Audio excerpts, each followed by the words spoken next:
So we're here with the Chairman Steve outside the new stand that was officially opened today. We saw 7-1 victory. Firstly, talk to us about the game. Yeah, pleasing really. I mean, we had a difficult result on Saturday at Westlands. It was a very heavy pitch, ball didn't bounce, and knowing we were playing tonight, I thought that getting back on 3G surface, they are, albeit a very young side, they're quite a decent side, and I was surprised at the margin of victory, to be fair.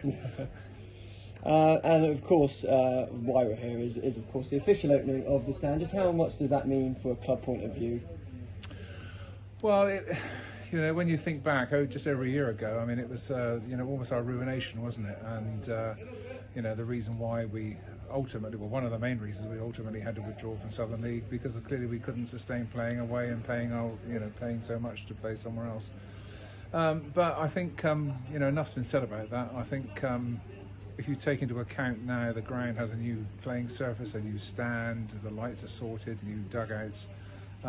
It's now down to the club to perform on the football field in the seasons to come to try and get us back to where we were, because realistically now this ground is back to step 4, which is great. So it's been a long journey, hasn't it? It's been an awkward journey. It's been a somewhat upsetting journey, but we are where we are. You've got to be positive looking forward, and so fingers crossed in the next year or two we can put on performances and move up that chain of events into higher level football. And looking forward in terms of trying to get back into the Wessex League, where are we with that in terms of the club?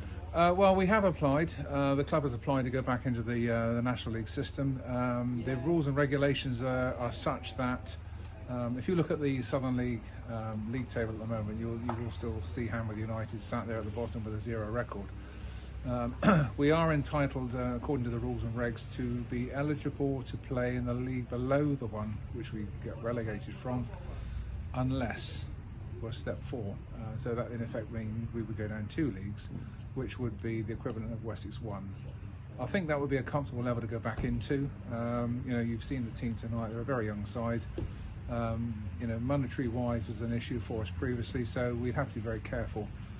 Whether we'd have a budget or not, I'm not sure at the moment, but I think that would be a good starting point. It's a good level of football, and I think with the experience that some of these kids have had playing at DPL level, years experience, it'll be good for them to go another step up. So we're not likely to hear much. I wouldn't have thought much for the end of April, even possibly May time, but there's no guarantees. Some teams may come in from outside geographical areas. It's all to do with the Football Association, so fingers crossed really. Indeed, and let's hope that the good news is on the horizon and we can forget about the past and move forward. I hope so, yeah. Enough's been said about the past, and like I say, at the end of the day we just move forward, and we always said this really would be a season of treading water. Yeah. We've had some success. Some of these kids now are turning into some decent players, and I hope most of them will want to stay for next season. And it's important, I think, that we have 2 senior teams next year, and that would be the goal. And then, as I say, looking ahead, next 2 or 3 seasons, who knows, where that would take us. So fingers crossed. Appreciate your time, Steve. Pleasure.